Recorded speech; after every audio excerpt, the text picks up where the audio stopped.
ಕೆಲವು ಬಾರಿ ಸಕ್ಸಸ್ ಗಾಗಿ ವೇಟ್ ಮಾಡ್ತಿರ್ಬೇಕಾದ್ರೆ ನಮ್ಗೆ ಬೇಗ ಸಕ್ಸಸ್ ಅನ್ನೋದು ಸಿಗೋದಿಲ್ಲ. ಆದ್ರೆ ಕೆಲವು ಬಾರಿ ನಾವು ಅದ್ರ ಬಗ್ಗೆ ಯೋಚನೆ ಮಾಡದೇ ಇದ್ದಾಗ ಸೈಲೆಂಟ್ ಆಗಿ ಸಕ್ಸಸ್ ಅನ್ನೋದು ನಮ್ಮ ಮನೆ ಬಾಗಿಲನ್ನ ತಟ್ಟುತ್ತೆ. ಆಗ ನಮ್ಮ ಸಕ್ಸಸ್ ನಮ್ಮನ್ನೇ ಆಶ್ಚರ್ಯ ಪಡಿಸುತ್ತೆ. ಇದೇ ರೀತಿಯಲ್ಲಿ ಈಗ ಭಾರತದ ವಿಷಯದಲ್ಲೂ ಆಗಿದೆ. ರೀಸೆಂಟ್ ಆಗಿ ಭಾರತ ಪಾಕಿಸ್ತಾನ ಯುದ್ಧದಲ್ಲಿ ಬ್ಯುಸಿ ಆಗಿದ್ದಾಗ ಈ ಮಧ್ಯದಲ್ಲಿ ಭಾರತದ ಎಕಾನಮಿ ಸಡನ್ ಆಗಿ ಒಂದು ದಾಖಲೆಯನ್ನೇ ಮುರಿದಿದೆ. ನಮ್ಮ ಫೋಕಸ್ ಭಾರತ ಹಾಗೂ ಪಾಕಿಸ್ತಾನ ಯುದ್ಧದ ಮೇಲಿದೆ. ಆದ್ರೂ ಕೂಡ ಭಾರತ್ ಜಪಾನ್ ಅನ್ನ ಹಿಂದಕ್ಕೆ ತಳ್ಳಿ ಮುಂದಕ್ಕೆ ಹೋಗಿದೆ. ಈಗ ಭಾರತ 4ನೇ ಅತಿ ದೊಡ್ಡ ಎಕಾನಮಿ ಹೊಂದಿರುವ ದೇಶವಾಗಿ ಬದಲಾಗಿದೆ. ಹೌದು ಫ್ರೆಂಡ್ಸ್, ಭಾರತವನ್ನ ಎಷ್ಟು ಹೊಗಳಿದ್ರು ಕೂಡ ಕಡಿಮೆನೆ. ಯಾಕಂದ್ರೆ ಯಾವ ಸಮಯದಲ್ಲಿ ಪ್ರಪಂಚದ ಹಲವಾರು ದೇಶಗಳು ಫೈನಾನ್ಷಿಯಲ್ ಪ್ರಾಬ್ಲಮ್ಸ್ ಅನ್ನ ಎದುರಿಸ್ತಾ ಇರುವಾಗ, ಅಂದ್ರೆ ಜಪಾನ್ ನಂತಹ ದೇಶಗಳ ಎಕಾನಮಿ ಕೆಳಗಡೆ ಬೀಳ್ತಾ ಇದ್ರೆ, ಈ ಕಡೆ ಭಾರತ ತನ್ನ ಎಕಾನಮಿಯನ್ನ ವೇಗವಾಗಿ ಹೆಚ್ಚಿಸಿಕೊಂಡು ಜಪಾನ್ ದೇಶವನ್ನ ಹಿಂದಕ್ಕೆ ತಳ್ಳಿ ಭಾರತ ಪ್ರಪಂಚದಲ್ಲೇ 4ನೇ ಅತಿ ದೊಡ್ಡ ಎಕಾನಮಿ ದೇಶವಾಗಿ ಬದಲಾಗಿದೆ. ಇಲ್ಲಿ ಇಂಟ್ರೆಸ್ಟಿಂಗ್ ಆದ ವಿಷಯವೇನೆಂದ್ರೆ, ಭಾರತ ಕೇವಲ ಪ್ರಪಂಚದ 4ನೇ ಅತಿ ದೊಡ್ಡ ಎಕಾನಮಿ ದೇಶವಾಗಿ ಬದಲಾಗಿಲ್ಲ. ಬದಲಿಗೆ international monetary fund, world bank ಭಾರತಕ್ಕೆ ತೋರಿಸ್ತಾ ಇರುವ ಅದರ ಎಕ್ಸ್ಪೆಕ್ಟೇಷನ್ ದೊಡ್ಡ ದೊಡ್ಡ ದೇಶಗಳನ್ನ ಯೋಚನೆಯಲ್ಲಿ ಮುಳುಗಿಸ್ತಾ ಇದೆ. ಅಷ್ಟಕ್ಕೂ ಭಾರತ ಇಷ್ಟೊಂದು ಸಮಸ್ಯೆಗಳ ಮಧ್ಯೆ ಹೇಗೆ ಇಂತಹ ಅತಿ ದೊಡ್ಡ ಸಾಧನೆಯನ್ನ ಮಾಡೋದಕ್ಕೆ ಸಾಧ್ಯವಾಗುತ್ತೆ, ಪೂರ್ತಿ ಡೆವಲಪ್ಮೆಂಟ್ ಏನು ಅನ್ನೋದ್ರ ಬಗ್ಗೆ ಈ ವಿಡಿಯೋದಲ್ಲಿ ಮಾತನಾಡೋಣ. ಆದ್ರೆ ಅದಕ್ಕೂ ಮೊದಲು ಒಂದು ಚಿಕ್ಕ ರಿಕ್ವೆಸ್ಟ್, ಈ ವಿಡಿಯೋದಲ್ಲಿ ಕೊಟ್ಟಿರುವ ಮಾಹಿತಿ ನಿಮ್ಗೆ ಇಷ್ಟವಾದ್ರೆ ತಪ್ಪದೇ ಒಂದು ಲೈಕ್ ಮಾಡಿ ಹಾಗೂ ಜೈ ಹಿಂದ್ ಅಂತ ಕಾಮೆಂಟ್ ಮಾಡೋದು ಮಾತ್ರ ಮರಿಬೇಡಿ. ಬನ್ನಿ ವಿಡಿಯೋವನ್ನ ಶುರು ಮಾಡೋಣ. ನಾವೆಲ್ಲ ನೋಡ್ತಾ ಇರ್ತೀವಿ, ಅಮೆರಿಕ ಚಿಕ್ಕ ಪುಟ್ಟ ದೇಶಗಳನ್ನ ತನಗೆ ಇಷ್ಟ ಬಂದ ಹಾಗೆ ಆಡಿಸುತ್ತೆ. ಈ ರೀತಿ ಯಾಕಂದ್ರೆ ಅಮೆರಿಕ ಪ್ರಪಂಚದಲ್ಲೇ ಅತ್ಯಂತ ದೊಡ್ಡ ಎಕಾನಮಿ ಹೊಂದಿರುವ ದೇಶ. ಇದರಿಂದ ತುಂಬಾ ದೇಶಗಳು ಡೈರೆಕ್ಟ್ ಆಗಿ ಇಲ್ಲ ಇಂಡೈರೆಕ್ಟ್ ಆಗಿ ಅಮೆರಿಕದ ಮೇಲೆ ಡಿಪೆಂಡ್ ಆಗಿವೆ. ಇದರಿಂದ ಅಮೆರಿಕ ಹೇಳ್ದಂತೆ ಆ ದೇಶಗಳು ಕೇಳ್ತವೆ. ರೀಸೆಂಟ್ ಆಗಿ ಗಮನಿಸಿದ್ರೆ ಭಾರತ್ ಅಮೆರಿಕದ F-35 ಫೈಟರ್ ಜೆಟ್ಸ್ ಅನ್ನ ಖರೀದಿ ಮಾಡೋದ್ರ ಬದಲಿಗೆ ರಷ್ಯಾದ ಸುಕಿ 57 ಅನ್ನ ಖರೀದಿ ಮಾಡೋದಕ್ಕೆ ಮುಂದಾಗಿದೆ. ಇದರಿಂದ ಭಾರತಕ್ಕೆ ಅಮೆರಿಕ ವಾರ್ನಿಂಗ್ ಗಳನ್ನ ಕೊಡ್ತಾ ಇದೆ. ಆದ್ರೆ ಅದೇ ಶಕ್ತಿ ಈಗ ನಿಧಾನಕ್ಕೆ ಭಾರತದ ಕೈಗೆ ಬರ್ತಿದೆ. ನೀವು ಕೂಡ ಈ ಚರ್ಚೆ ಬಗ್ಗೆ ತುಂಬಾ ಸಲ ಕೇಳಿರ್ತೀರಾ. 2025ರಲ್ಲಿ ಅಂದ್ರೆ ಇದೇ ವರ್ಷ ಜಪಾನ್ ದೇಶವನ್ನ ಹಿಂದಕ್ಕೆ ತಳ್ಳಿ ಭಾರತ 4ನೇ ಅತಿ ದೊಡ್ಡ ಎಕಾನಮಿ ಹೊಂದಿರುವ ದೇಶವಾಗಿ ಬದಲಾಗುತ್ತೆ ಅಂತ. ಆದ್ರೆ ಕೆಲವರಿಗೆ ಇದ್ರ ಮೇಲೆ ನಂಬಿಕೆನೇ ಇರ್ಲಿಲ್ಲ. ಜಪಾನ್ನ ಎಕಾನಮಿಯನ್ನ ಭಾರತ ಬೀಟ್ ಮಾಡೋದಕ್ಕೆ ಇನ್ನೂ ಹೆಚ್ಚು ಸಮಯ ಬೇಕು ಅಂತ ತುಂಬಾ ಜನ ಮಾತಾಡ್ತಾ ಇದ್ರು. ಆದ್ರೆ ಈಗ ಬರ್ತಾ ಇರುವ ನ್ಯೂಸ್ ಅನ್ನ ನೋಡಿ ಎಲ್ಲರೂ ಶಾಕ್ ಆಗ್ತಿದ್ದಾರೆ. ಯಾಕಂದ್ರೆ ಈ ಸಮಯದಲ್ಲಿ ಭಾರತದ ಎಕಾನಮಿ 6ರಿಂದ 7% ಅಷ್ಟು ವೇಗವಾಗಿ ಏರಿಕೆ ಆಗ್ತಿದೆ. ಪ್ರಪಂಚದಲ್ಲಿರುವ ತುಂಬಾ ದೇಶಗಳ ಎಕಾನಮಿಯಲ್ಲಿ ಭಾರಿ ಪ್ರಮಾಣದಲ್ಲಿ ಇಳಿಕೆ ಆಗಿದೆ. ಆದ್ರೆ ಭಾರತದ ಎಕಾನಮಿಯಲ್ಲಿ ಅಷ್ಟೊಂದು ಫ್ಲಕ್ಚುವೇಟ್ ಆಗಿಲ್ಲ. ಭಾರತದ ಎಕಾನಮಿಯಲ್ಲಿ ಹೆಚ್ಚು ಫ್ಲಕ್ಚುವೇಟ್ ಆಗದೆ ಇರೋದಕ್ಕೆ ಮುಖ್ಯವಾದ ಕಾರಣ, ಮೊದಲಿಗೆ ಯಾವ ದೇಶದಲ್ಲಿ ಭಾರತ ಎಕ್ಸ್ಪೋರ್ಟ್ ಹೆಚ್ಚಾಗಿದೆಯೋ ಆ ದೇಶದಲ್ಲಿ ನಮ್ಮ ಪ್ರಾಡಕ್ಟ್ ಅನ್ನೋದು ಎಂಟ್ರಿ ಕೊಟ್ಮೇಲೆ ಅಷ್ಟೊಂದು ಸುಲಭವಾಗಿ ಭಾರತದ ಪ್ರಾಡಕ್ಟ್ ವಾಪಸ್ ಆಗೋದಿಲ್ಲ. ಯಾಕಂದ್ರೆ ಭಾರತದ ಎಲ್ಲಾ ಪ್ರಾಡಕ್ಟ್ಸ್ ನ ಬೆಲೆ ಸ್ವಲ್ಪ ಜಾಸ್ತಿ ಇದ್ರೂ ಕೂಡ ಅವುಗಳ ಕ್ವಾಲಿಟಿ ಅಷ್ಟೇ ಅದ್ಭುತವಾಗಿರುತ್ತೆ. ನಾವು ಕೊಡುವ ಬೆಲೆಯಲ್ಲಿ ಅಂತಹ ಪ್ರಾಡಕ್ಟ್ಸ್ ಅನ್ನ ಬೇರೆ ಯಾವ ದೇಶ ಕೂಡ ಕೊಡೋದಕ್ಕೆ ಸಾಧ್ಯವಾಗೋದಿಲ್ಲ. ಎಲೆಕ್ಟ್ರಾನಿಕ್ ಕಾಂಪೋನೆಂಟ್ಸ್ ಬಗ್ಗೆ ಮಾತನಾಡಿದ್ರು, ಇಲ್ಲ ಮಷಿನರೀಸ್ ಕಾಂಪೋನೆಂಟ್ಸ್ ಆಗ್ಲಿ, ಡಿಜಿಟಲ್ ಕಾಂಪೋನೆಂಟ್ಸ್ ಆಗ್ಲಿ, ಇಲ್ಲ ದಿನನಿತ್ಯ ಬಳಸುವ ಬಟ್ಟೆ ಹಾಗೂ ಇತರೆ ಫ್ಯಾಷನರಿ ವಸ್ತುಗಳೇ ಆಗ್ಲಿ, ಅಷ್ಟೇ ಅಲ್ಲ ಭಾರತದ ಫುಡ್ ಪ್ರಾಡಕ್ಟ್ಸ್ ಕೂಡ ಯಾವ್ದಾದ್ರು ದೇಶದ ಮಾರುಕಟ್ಟೆಗೆ ಒಂದು ಸಲ ಎಂಟ್ರಿ ಕೊಟ್ರೆ ಸಾಕು, ನಂತರ ಭಾರತದ ಫುಡ್ ಪ್ರಾಡಕ್ಟ್ಸ್ ಅನ್ನ ಇಂಪೋರ್ಟ್ ಮಾಡಿಕೊಳ್ಳದೆ ಆ ದೇಶ ಇರೋದಕ್ಕೆ ಸಾಧ್ಯವಾಗೋದಿಲ್ಲ. ಇದರಿಂದ ಬೇರೆ ದಾರಿ ಇಲ್ಲದೆ ಫುಡ್ ಪ್ರಾಡಕ್ಟ್ಸ್ ಅನ್ನ ಭಾರತದಿಂದ ಇಂಪೋರ್ಟ್ ಮಾಡಿಕೊಳ್ಳಲೇಬೇಕು.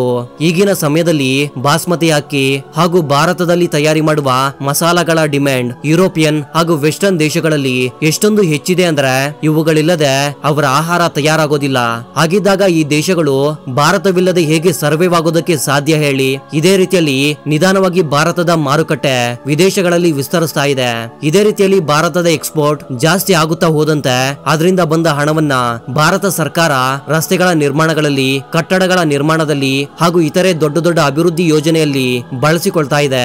ಇದರಿಂದ ಡೆವಲಪ್ಮೆಂಟ್ ನ ವಿಷಯದಲ್ಲಾಗ್ಲಿ, ಇಲ್ಲ ಮ್ಯಾನುಫ್ಯಾಕ್ಚರಿಂಗ್ ವಿಷಯದಲ್ಲಾಗ್ಲಿ, ಇಲ್ಲ ಕಂಪನಿಗಳನ್ನ ದೊಡ್ಡದಾಗಿ ಎಸ್ಟಾಬ್ಲಿಷ್ ಮಾಡೋದಾಗ್ಲಿ, ಈ ಎಲ್ಲಾ ವಿಷಯಗಳಲ್ಲಿ ಭಾರತ ನಿಧಾನಕ್ಕೆ ಮುಂದೆ ಹೋಗ್ತಾ ಇದ್ರು ಕೂಡ ಯಾವ ಸೆಕ್ಟರ್ ಅಲ್ಲಿ ಭಾರತ ಈಗ ನಿಂತ್ಕೊಂಡಿದೆಯೋ ಆ ಸೆಕ್ಟರ್ ಅನ್ನೋದು ಭಾರತಕ್ಕೆ ದೊಡ್ಡ ಮಟ್ಟದಲ್ಲಿ ಹಣವನ್ನ ಸಂಪಾದಿಸಿ ಕೊಡ್ತಾ ಇದೆ.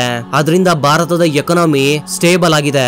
ಈ ಮಧ್ಯೆ IMF ಅಂದ್ರೆ ಇಂಟರ್ನ್ಯಾಷನಲ್ ಮಾನಿಟರಿ ಫಂಡ್ ಮಾಡಿದ ಅನಲೈಸ್ ಅಲ್ಲಿ ಭಾರತದ ಎಕಾನಮಿ 4 ಟ್ರಿಲಿಯನ್ ಅನ್ನ ಕ್ರಾಸ್ ಮಾಡಿ ಈಗ 4.19 ಟ್ರಿಲಿಯನ್ ಅನ್ನ ಕೂಡ ಕ್ರಾಸ್ ಮಾಡಿದೆ.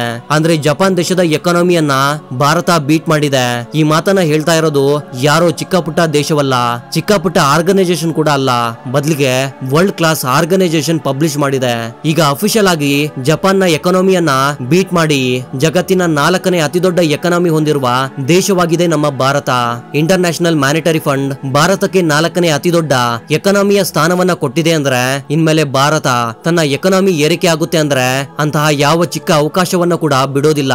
ಅದರಲ್ಲಿ RBI ಅಂದ್ರೆ ರಿಸರ್ವ್ ಬ್ಯಾಂಕ್ ಆಫ್ ಇಂಡಿಯಾ ಮೂಲಕ ಒಂದು ಮುಖ್ಯವಾದ ನಿರ್ಧಾರವನ್ನ ತೆಗೆದುಕೊಳ್ತಾ ಇದ್ದಾರೆ. ಅದರಿಂದ ಭಾರತದ ರೂಪಾಯಿಯ ಬೆಲೆಯನ್ನ ಹೆಚ್ಚಿಸಲು ಹಾಗೂ ಡಾಲರ್ನ ಮುಂದೆ ಭಾರತೀಯ ರೂಪಾಯಿಯನ್ನ ಬಲಿಷ್ಠವಾಗಿ ಮಾಡಲು ಈ ಮಧ್ಯೆ RBI ತೆಗೆದುಕೊಂಡ ಕೆಲವು ನಿರ್ಧಾರಗಳಿಂದ ಕಳೆದ 4 ವರ್ಷಗಳ ರೆಕಾರ್ಡ್ ಅನ್ನ ಈಗ ಬ್ರೇಕ್ ಮಾಡಿದೆ. ರೀಸೆಂಟ್ ಆಗಿ ಕೊಟ್ಟ RBI ನ ರಿಪೋರ್ಟ್ ಪ್ರಕಾರ ಕಳೆದ ಮಾರ್ಚ್ ತಿಂಗಳಲ್ಲಿ RBI $14 ಬಿಲಿಯನ್ ಅನ್ನ ಕೇವಲ ರೂಪಾಯಿಯನ್ನ ಸ್ಟ್ರಾಂಗ್ ಮಾಡೋದಕ್ಕೆ ಖರೀದಿ ಮಾಡಿದೆ.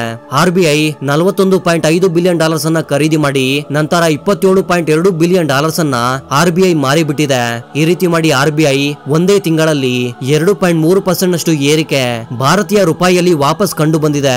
ಭಾರತೀಯ RBI ಆಗ್ಲಿ, ಪ್ರೈವೇಟ್ ಸೆಕ್ಟರ್ ಕಂಪನಿಗಳಾಗ್ಲಿ, ಇಲ್ಲ ಗವರ್ಮೆಂಟ್ ಕಂಪನಿಗಳೇ ಆಗ್ಲಿ, ಈ ಎಲ್ಲವುಗಳಿಂದ ತನ್ನನ್ನ ತಾನು ಅಂತಾರಾಷ್ಟ್ರೀಯ ಮಟ್ಟದಲ್ಲಿ ಒಂದು ದೊಡ್ಡ ಸ್ಥಾನದಲ್ಲಿ ನಿಲ್ತಾ ಇದೆ. ಇದರಿಂದ ಭಾರತದ ಎಕಾನಮಿಗೆ ಒಂದು ದೊಡ್ಡ ಸಹಾಯವೇ ಆಗ್ತಿದೆ.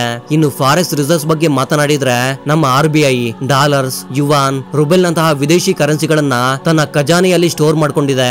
ಇವುಗಳನ್ನ ಬಳಸಿಕೊಂಡು ವ್ಯಾಪಾರದಲ್ಲಿ ಇಂಪೋರ್ಟ್ ಹಾಗೂ ಎಕ್ಸ್ಪೋರ್ಟ್ ಅನ್ನ ಸುಲಭವಾಗಿ ಮಾಡಬಹುದು. ಲೇಟೆಸ್ಟ್ ಡೇಟಾ ಪ್ರಕಾರ ಕೆಲವು ತಿಂಗಳಿಂದ ಈ ಫಾರೆಕ್ಸ್ ನ ರಿಸರ್ವ್ಸ್ ಕೂಡ ದಿನೇ ದಿನೇ ಹೆಚ್ಚಾಗ್ತಾ ಇದೆ. ಈಗ ಫಾರೆಕ್ಸ್ ರಿಸರ್ವ್ಸ್ ಬರೋಬ್ಬರಿ $690 ಬಿಲಿಯನ್ ಗೆ ಸೇರ್ಕೊಂಡಿದೆ. ಅಂದ್ರೆ ಮುಂದೆ ಬರುವ ದಿನಗಳಲ್ಲಿ ಈ ಫಾರೆಕ್ಸ್ ರಿಸರ್ವ್ಸ್ ಕೂಡ ದಾಖಲೆಯ ಮಟ್ಟದಲ್ಲಿ ಏರಿಕೆಯಾಗಬಲ್ಲದು. ಇದರಿಂದ ಪ್ರಪಂಚದಾದ್ಯಂತ ಭಾರತದ ಎಕಾನಮಿ ಒಂದು ಸುರಕ್ಷಿತವಾದ ಎಕಾನಮಿ ಆಗಲಿದೆ. ಭಾರತದಲ್ಲಿ ಯಾರು ಬೇಕಾದ್ರೂ ಭಯವಿಲ್ಲದೆ ಇನ್ವೆಸ್ಟ್ಮೆಂಟ್ ಅನ್ನ ಮಾಡಬಹುದು ಅಂತ ನಮ್ಮ ಎಕಾನಮಿ ತೋರಿಸ್ತಾ ಇದೆ. ನಮ್ಮಲ್ಲಿ ಯಾರ ಹಣ ಕೂಡ ಲಾಸ್ ಆಗೋದಿಲ್ಲ. ಏರಿಕೆ ಆಗ್ತಾ ಇರುವ ಭಾರತದ ಎಕಾನಮಿ ಬಗ್ಗೆ ಮಾತನಾಡಿದ್ರೆ ಇದರಿಂದ ಅತಿ ಹೆಚ್ಚು ಭಯ ಯಾರಿಗೆ ಆಗ್ತಾ ಇದೆ ಅಂದ್ರೆ ಅಮೆರಿಕ ಹಾಗೂ ಚೀನಾ ದೇಶಗಳಿಗೆ. ಭಾರತದ ಎಕಾನಮಿಯನ್ನು ನೋಡಿ ತುಂಬಾನೇ ಭಯ ಆಗ್ತಿದೆ. ಚೀನಾ ಭಾರತದ ಮಾರುಕಟ್ಟೆಯಲ್ಲಿ ದೊಡ್ಡ ಮಟ್ಟದಲ್ಲಿ ಡಾಮಿನೇಟ್ ಮಾಡ್ತಾ ಇದೆ. ಅಂದ್ರೆ ದೊಡ್ಡ ಮಟ್ಟದಲ್ಲಿ ಪ್ರಾಡಕ್ಟ್ಸ್ ಅನ್ನ ಸಪ್ಲೈ ಮಾಡುತ್ತೆ. ಇದರಿಂದ ಡೈರೆಕ್ಟ್ ಆಗಿ ಭಾರತವನ್ನ ಏನು ಮಾಡೋದಕ್ಕೆ ಆಗ್ತಾ ಇಲ್ಲ. ಆದ್ರೆ ಅಮೆರಿಕದ ಅಧ್ಯಕ್ಷ ಟ್ರಂಪ್ ಭಾರತವನ್ನ ತಡೆಯೋದಕ್ಕೆ ತುಂಬಾನೇ ಸರ್ಕಸ್ ಅನ್ನ ಮಾಡ್ತಿದ್ದಾನೆ. ಇಂಡಿಯನ್ ಎಕಾನಮಿಯಲ್ಲಿ ಟೋಟಲ್ GDPಯ 3.4% ಅಷ್ಟು ಕಾಂಟ್ರಿಬ್ಯೂಷನ್ ರೆಮಿಟೆನ್ಸ್ ಇಂದ ಆಗ್ತಾ ಇದೆ. ನಿಮ್ಗೆ ಅರ್ಥ ಆಗೋ ತರ ಹೇಳ್ಬೇಕಂದ್ರೆ ಭಾರತದ ಪ್ರಜೆಗಳು ವಿದೇಶಗಳಲ್ಲಿ ಹಣವನ್ನ ಸಂಪಾದಿಸಿ ಭಾರತದಲ್ಲಿರುವ ಅವರ ಕುಟುಂಬಕ್ಕೆ ಹಣ ಕಳಿಸ್ತಾರೆ. ಅದನ್ನ ರೆಮಿಟೆನ್ಸ್ ಅಂತ ಕರೀತಾರೆ. ಸದ್ಯಕ್ಕೆ ಪ್ರಪಂಚದಲ್ಲಿ ಅತಿ ಹೆಚ್ಚು ರೆಮಿಟೆನ್ಸ್ ಬರುವ ದೇಶ ನಮ್ಮ ಭಾರತ. ಅಂದ್ರೆ ಪ್ರತಿ ವರ್ಷ ಸುಮಾರು $129 ಬಿಲಿಯನ್ ರೆಮಿಟೆನ್ಸ್ ರೂಪದಲ್ಲಿ ಭಾರತಕ್ಕೆ ಬರುತ್ತೆ. ಅದರಲ್ಲೂ ಹೆಚ್ಚಿನ ಭಾಗ ಅಮೆರಿಕಾದಿಂದಾನೇ ಬರುತ್ತೆ. ಆದ್ರೆ ಸಡನ್ ಆಗಿ ಅಮೆರಿಕದ ಅಧ್ಯಕ್ಷ ಟ್ರಂಪ್ ಅಮೆರಿಕಾದಿಂದ ಬರುವ ರೆಮಿಟೆನ್ಸ್ಗೆ 5% ಟ್ಯಾಕ್ಸ್ ಹಾಕುವುದಾಗಿ ಹೇಳಿದೆ. ಅಂದ್ರೆ ಅಮೆರಿಕಾದಲ್ಲಿ ಯಾರೆಲ್ಲ ಸಂಪಾದನೆ ಮಾಡಿ ಭಾರತಕ್ಕೆ ಹಣವನ್ನ ಕಳಿಸ್ತಾರೋ ಅದರಲ್ಲಿ 5% ಟ್ಯಾಕ್ಸ್ ಅನ್ನ ಅಮೆರಿಕದ ಗವರ್ನಮೆಂಟ್ ವಸೂಲಿ ಮಾಡುತ್ತೆ. ಇದರಿಂದ ನಮ್ಮ ಎಕಾನಮಿಯಲ್ಲಿ ಸ್ವಲ್ಪನಾದ್ರೂ ನೆಗೆಟಿವ್ ಇಂಪ್ಯಾಕ್ಟ್ ಅನ್ನೋದು ಖಂಡಿತ ಬೀಳುತ್ತೆ. ಸದ್ಯಕ್ಕೆ ಭಾರತ ಪ್ರಪಂಚದಲ್ಲೇ 4ನೇ ಅತಿ ದೊಡ್ಡ ಎಕಾನಮಿ ಹೊಂದಿರುವ ದೇಶವಾಗಿದೆ. ಅದಕ್ಕೆ ಕಾಮೆಂಟ್ ಬಾಕ್ಸ್ ಅಲ್ಲಿ ನಿಮ್ಮ ಅಭಿಪ್ರಾಯ ಏನು ಅಂತ ತಿಳಿಸಿ. ಹಾಗೂ ಈ ವಿಡಿಯೋಗೆ ಒಂದು ಲೈಕ್ ಮಾಡಿ ನಮ್ಮ ಚಾನೆಲ್ ಅನ್ನ ಸಬ್ಸ್ಕ್ರೈಬ್ ಮಾಡ್ಕೊಳ್ಳಿ. So that was the info my dear thinkers. ಮತ್ತೊಂದು ಇಂಟ್ರೆಸ್ಟಿಂಗ್ ಆದ ವಿಡಿಯೋ ಜೊತೆ ಮತ್ತೆ ಸಿಗ್ತೀನಿ. ಅಲ್ಲಿವರೆಗೂ ಜೈ ಹಿಂದ್, ಜೈ ಕರ್ನಾಟಕ.